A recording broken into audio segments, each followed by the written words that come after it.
playing with VA stuff. In the magic room. Hey, Wes, what are you doing in here? You said I could play with your stuff. Hey, what are you doing with T-Rex? He fell. I was putting him back on the desk. Are you sure about that? Yes. What is the camera set up for? I don't know. Sitting here with Wes S. He drove quite a few miles, and if you keep up with the Rum channel, he kind of already told his story about how he ended up at my house. Going around and visiting people and seeing other YouTubers and stuff.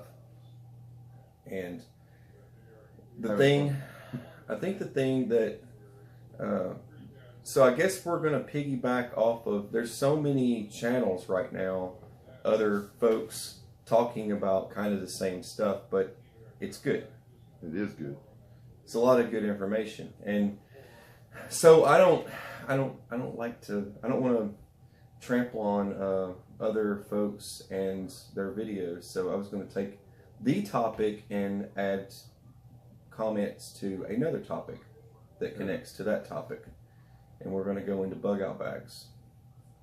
But this was from Revolting Man you were with? Yes. You were making a video, Revolting Man? Revolting Man. He's in our community as well? We were talking about how you have to have more of a network, a bug out co-op, if you will, you know, places that you can go, because it's really hard, even if you can afford it and buy a secondary location, it's kind of hard to secure it. Yeah. And it's really pot luck whether or not it stays secure after you get it, you know. I mean, there's things you can do, but still, it's nice if you have a place that's being guarded 24/7 to go to. Yeah. And but there's getting there. And when people say they want to build a bug out bag, and then if that bug out bag makes you fall over, yeah, or if that bug out bag you have to prop it up on something else in order to get your arms through it, get those shoulder straps on and buckle it on. If one of the tools you have packed in your bug out bag is a block and tackle so you can raise it up and get in it, it's a little overkill. Little overkill. The thing here is that if there is the cooperation with other folks and networking, like you guys were saying, and networking with other people and saying, hey man, here's $100 for some beans and rice to stash at your place. In the event things go south here, I don't want to show up to your doorstep empty-handed. Right. And vice versa. Yeah. Vice versa. So you have to cooperate with that individual, but getting there, you might be some distance away. Right. And that's what a bug out bag's for. That short distance, something happens. Here's the cool thing, in perfect conditions, in today's society, the way things are standing right now, it takes 28 days, give or take a day or so, to walk from a town close to my house to a town close to his house in perfect conditions. Yeah. That's not carrying no bug out bag either. That's not stopping to eat and sleep, and it takes I've got folks that many days. I've got folks all around me now that I didn't know before a few days ago. And now, but if I need to get to any of those folks, I better have a running vehicle or some type of bike or something to get to there.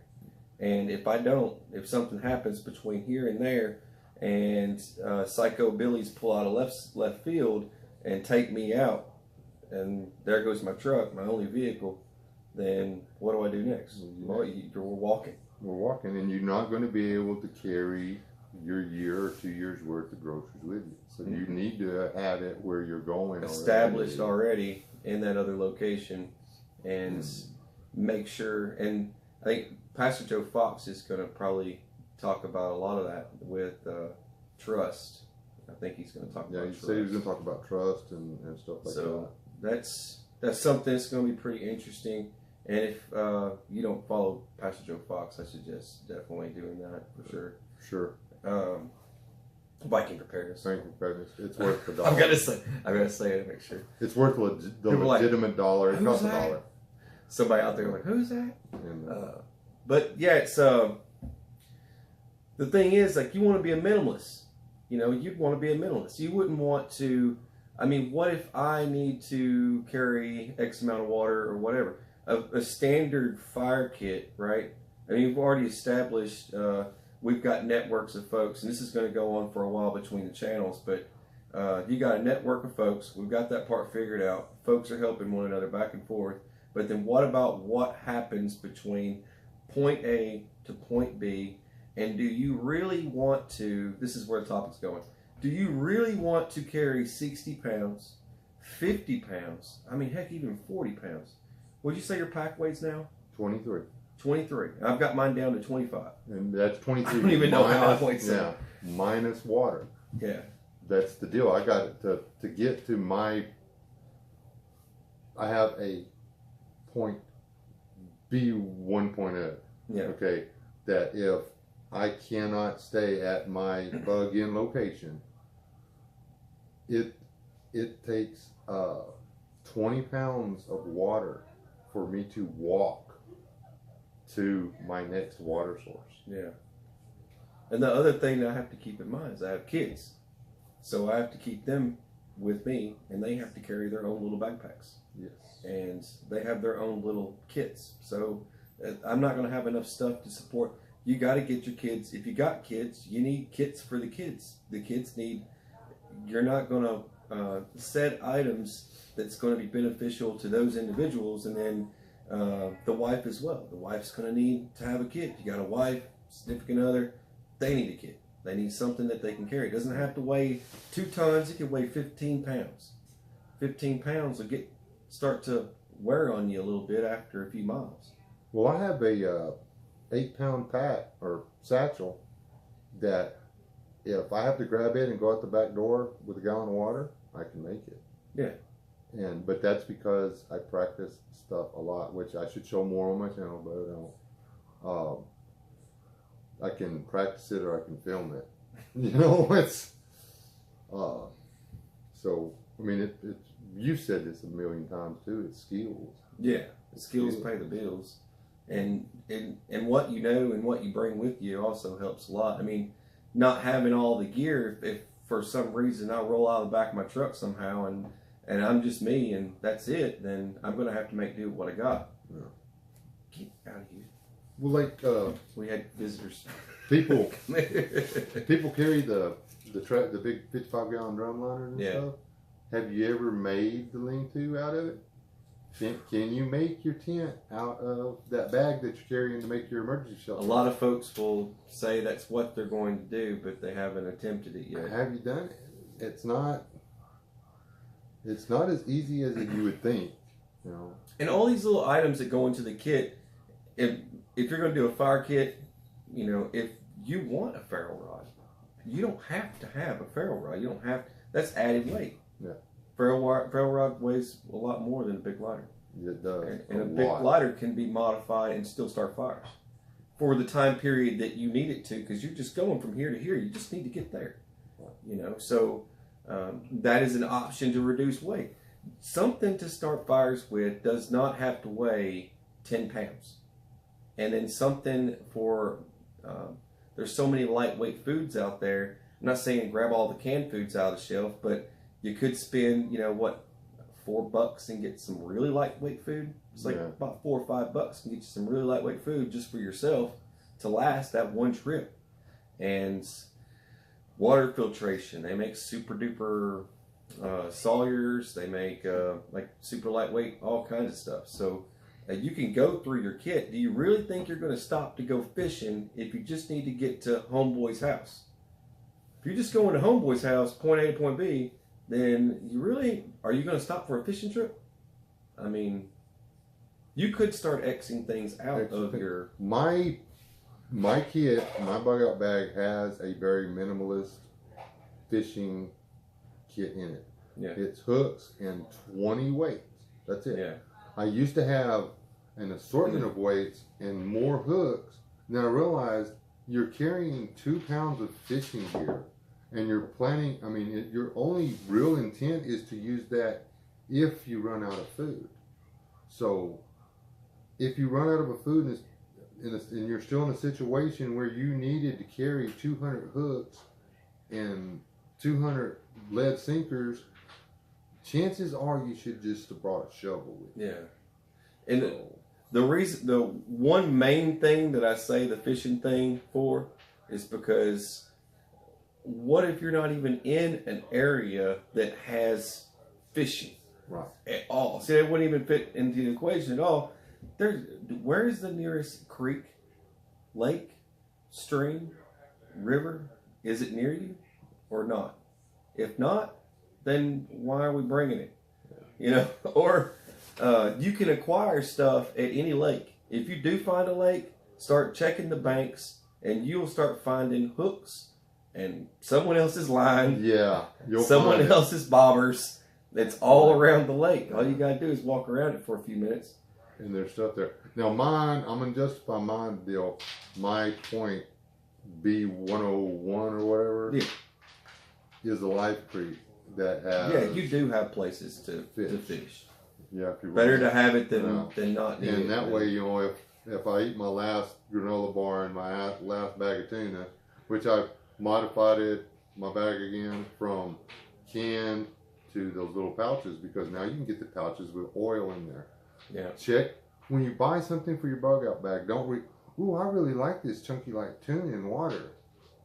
Guess what? Don't chunky light tuna in oil, 70 calories for water, 125 or 150. Oil retains more.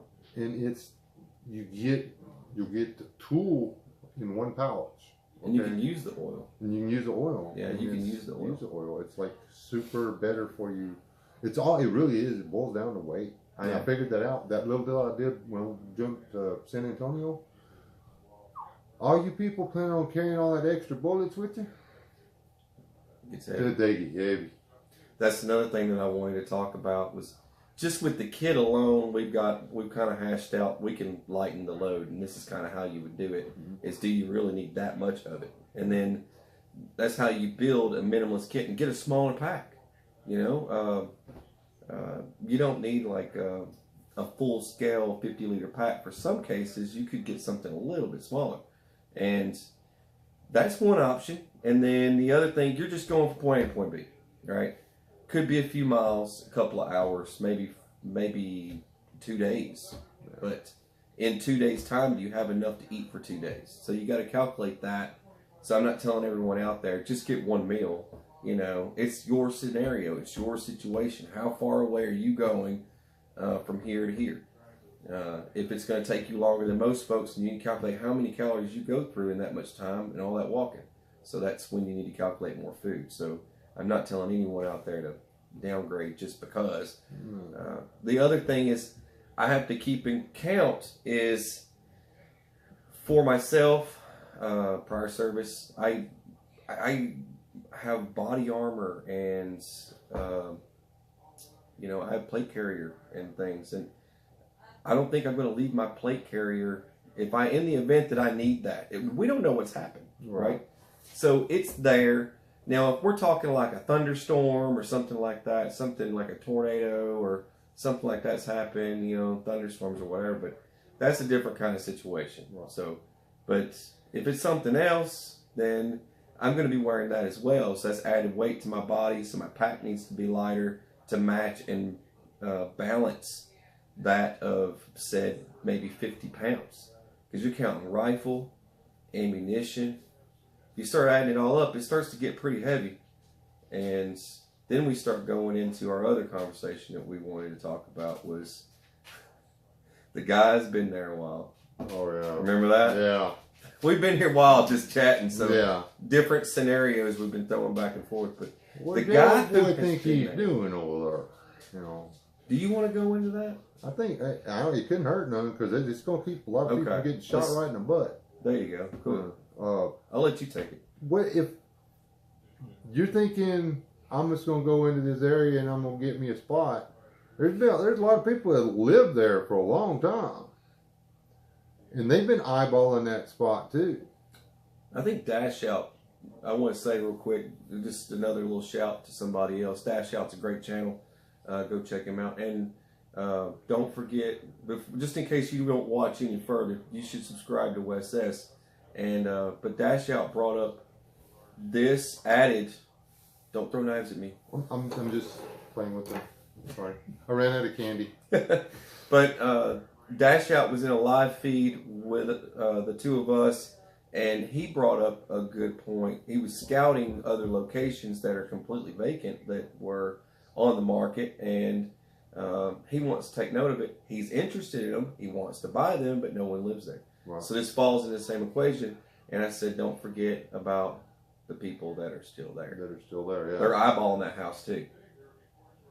I just wanted to get that out. And it's a real thing, because there's a piece of property that happens to be location B101. Yeah. That has come up for sale and been sold twice. Yeah. The entire time I've been hawking it like crazy, so when it comes up for sale, I can be the guy that buys it next. So it'll be mine. Yeah. People know about these locations around you. The people that live there. See, I'm trying to buy a location in my own area that just happens to be further off the radar and of little use to anybody that doesn't live there. The only problem is the people that live there know about it. Yeah. There you go. If the people that live by this place you're thinking about going to, they've already claimed that for SHTF or the modern day. They're not going to be happy about you being there. No, they're not. They've been there their whole lives. And this goes back to the talk about Patriot Nurse and everyone else out there that tell you, you better know the folks there, because they've had to mix and mingle quite a bit in their towns. And, you know, that's another fellow Tennessean right there that they got to worry about the good influence on that community in the town and being a part of the town. Like, if you don't think you need to have friends in your new bug out location, let me explain something to you. The guy that lives down the road from you, in that little rundown, which is probably immaculate on the inside, that little ratty looking trailer house, chances are he was born in a hospital right down the road, and then they brought him home, and then they let him run naked in that yard from the time he could walk.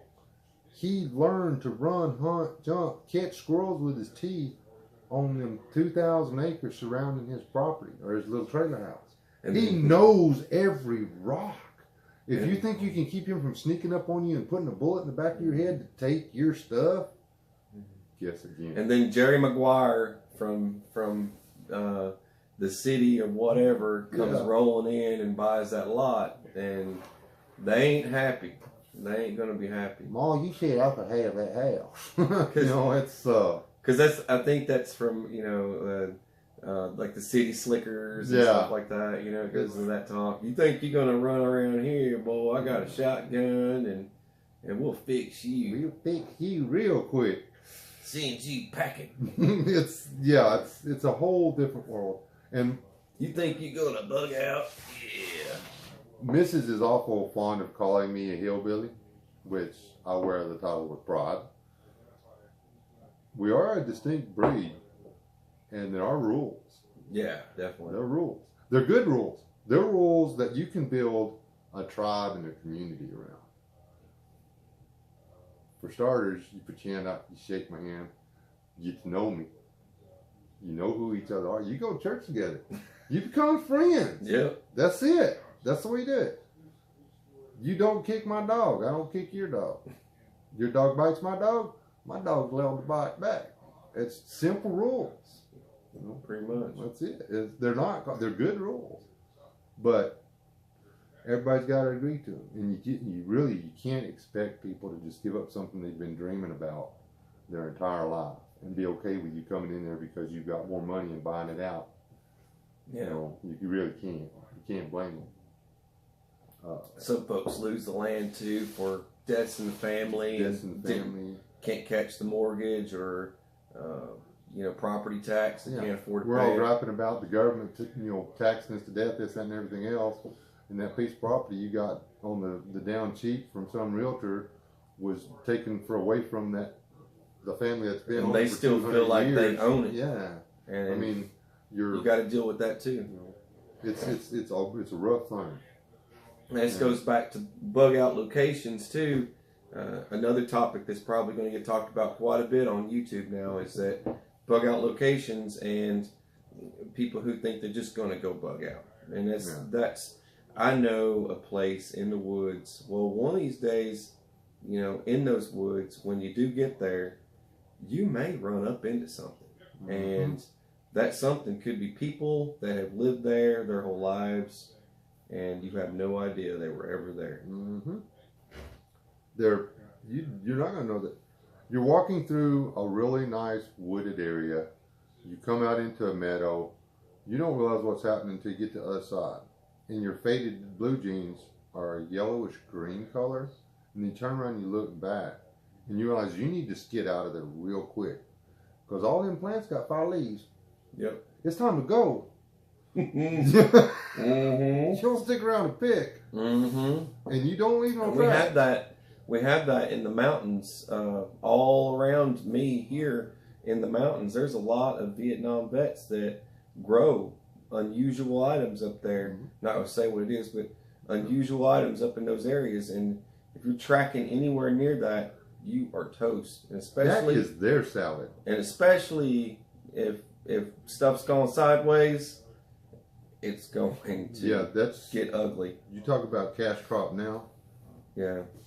I mean, it's going to be a completely, people who were relatively dangerous before are going to become ruthlessly deliberate after.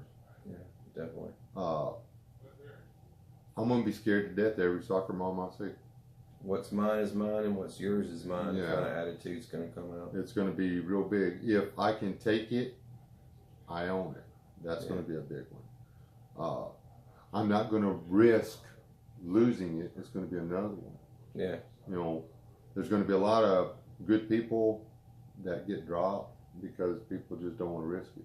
And there's going to be a lot, there'll be a lot of bad ones go down that way too, but it's going to be, a major deal. Like say a hurricane, tornado, well, say hurricane, I mean, Katrina brought out the best in a lot of folks. Okay, that's a lot. But it's the real world on a deal like that. It's going to be real. Yeah. And there's no fantasy time. I can make this happen. You need to work on it now. You got to start doing this stuff now. You can sit around on your hands and watch YouTube videos. Please like, share, and subscribe. And this is your vacation time. Yeah. This is what you're doing. This is what I'm doing. I mean, I could have gone to, I say that the other day, could have gone to Disneyland, but no, I decided to come down here and hang out with this guy who's got a really big dog who wanted to eat me, but doesn't now. Now friends at school. He could still be on Z Nation playing Doc, but he changed his ways. I could be walking around pretending to trade hydrocodone for whatever Z-weed or whatever it is. What was it? What was oh man, what was the other one? I said you were the dude from that's right. Dang it. Yeah, you were gonna bring that. What was it? I was like, he looks like the dude. I needed some sandals or something. Yeah, you need sandals and a robe. Right. And a carton of milk. I just got a picture of who you're talking about. Okay. Oh wow. I'm not getting a haircut. I'm growing this out. I'm growing it back. I cut it so I could get a job, and then I got the job, and then I want the job. And then I was left looking like that. I talked to a few people today. They said, don't ever cut your hair for a job. No, I know now. A little late. I mean, I had hair down halfway down my back, and now I got this rag again. I got to work with. So, I guess that's. I guess we pretty much nailed the conversation, though. I think we pretty much covered it. I guess that's all we got. That's all we got. All right. Well, you're watching SOS. I'm Stats Everybody. This is Wes S. Wes S. And have a beautiful, fabulous, fantastic day. Take it easy. God bless. Rainbow unicorn. In Texas. Texas.